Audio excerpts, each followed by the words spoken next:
Brilliant. Okay, thanks everybody. I'm here to give you a big update for Electroneum, which is an exciting thing.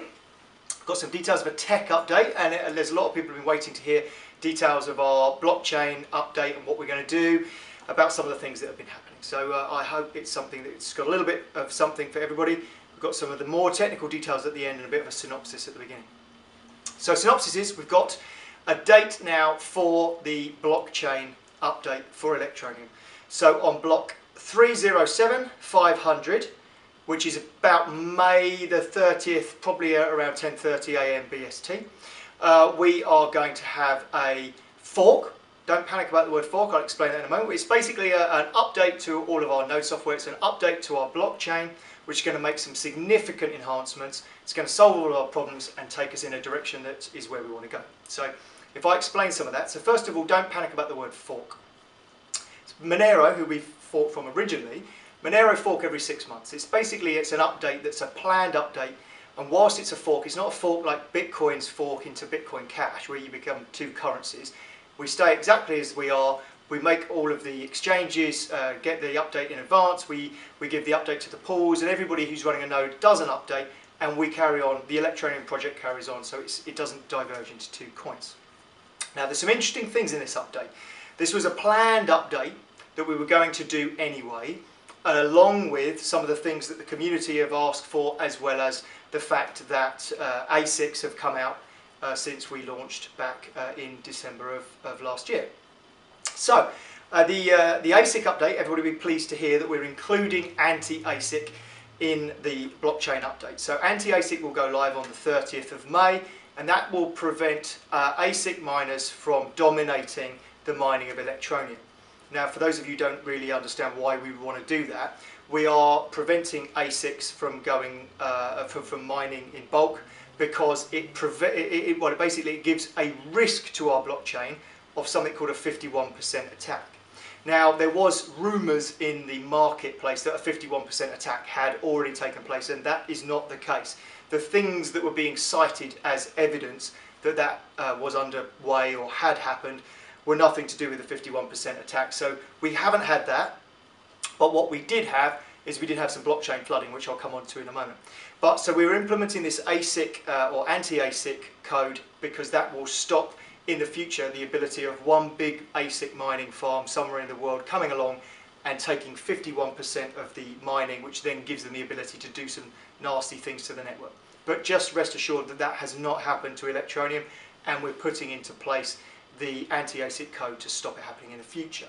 And just as a matter of interest, there are some ASICs available at the moment, but they are the lower powered ones, the ones you saw in our office if you've been following. The really powerful ones that are 10 times more powerful than them, there's not another batch of those due until June. So getting the update out in May is critical for us, but there's nothing to worry about with regards to ASICs. So we've got a few things that we're doing. I've got them written down there below the camera, because there's quite a few things in the list. So I'll have a quick look through. Oh, by the way, the reason we've chosen that date is it was kind of on our roadmap anyway to do an update, and it gives us plenty of time for the community to look at our code as well. So remember, we're open source on this. So next week, by the end of Friday, I think that's maybe the 5th of May, we plan to get our entire software update out onto GitHub, so the community can start looking at it, and if there's anything they want to add, if there's any comments that they want to make, they have the ability and plenty of time to get in to talk about what the updates are, and if there's anything that they want to add, they can add it. So it's really important that we have this time for that reason, and another reason is it's really important that we get everybody to update their software. Every exchange needs to update their node software. Well, everybody who runs a node has to update their software. So all pools, all exchanges will all need to update. So we need a little bit of notice. We can't do this super fast. We've got to give people some notice so that we get it right and we do everything exactly by the book. All planned, and it'll all go perfectly if we do it that way. So, got a few things that are worth mentioning. Anti-ASIC I already mentioned.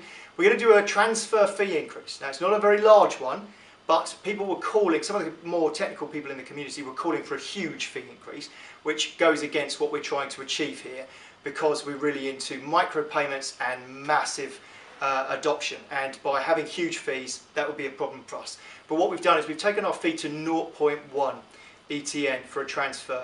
Now, we've done that because partly for blockchain flooding reasons. There's a couple of other reasons as well, but it is possible that malicious people can just keep making tiny transfers, thousands, tens of thousands of them, and they're doing it just to be irritating. In fact, some of the people that were perpetrators of this thing have gone on to strike up their own ICOs and do their own thing, so you can draw your own conclusions as to why they would be doing it. But some of these events are all to do with keeping the blockchain flowing nicely. So we've got a small transfer fee increase. Bear in mind, if you actually work out what that is in US dollar cents, it's still peanuts for a transfer. So we've got a fee increase to 0.1. Now we've also got an increase in the block size, our default block size, before a penalty is incurred by miners. Now, you don't really need to understand the full technicality of that unless you are technical, but effectively what it means is we can cram in more transactions into our default block size before the miners are getting any penalty for making the block size bigger. So this means that we can react faster to large hits onto our blockchain.